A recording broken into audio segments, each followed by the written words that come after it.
economy is the main talking point in all conversations these days, but oftentimes these conversations lead us down a confusing and frustrating path. Today, the main focal point of economic discussions has been the stock market and its future.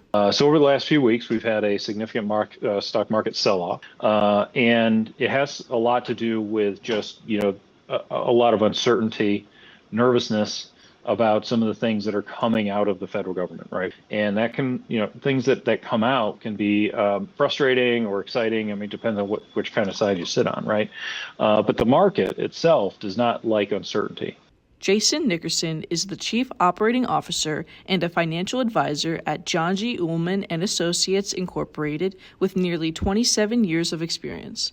Jason notes that in this economy, there are two main areas of impact.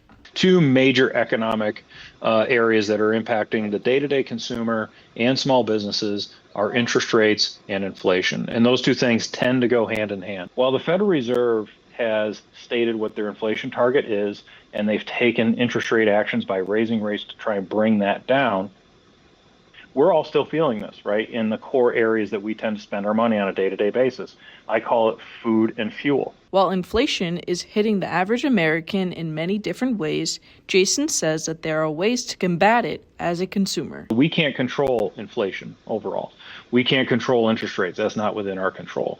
But what we can control is our budget or our cash flow, as an example. That only works really one way. To be fiscally healthy, we need to have more money coming in than what is going out. You either have to bring in more money, cut costs, or do a little bit of both. While the economy is not in the healthiest condition, Jason says stay calm and revisit your finances. Times like these, we often tell clients, that they have to extract themselves from the 24/7 news cycle because, this can be sort of like a snowball effect on our psychology. There are times like these where we just need to step away, but it doesn't mean step away from everything and ignore everything. It means stop checking your 401k balances every day. It does mean revisit your programs, right? Revisit your budget, your cash flows, revisit your investment profile.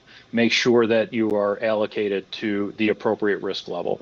And, if it's still keeping you up at night, the best thing you can do is take an action. If you are interested in reaching out to John G. Ullman Associates, you can find their information at our website. Haley Livingston, Big Fox News, Corner.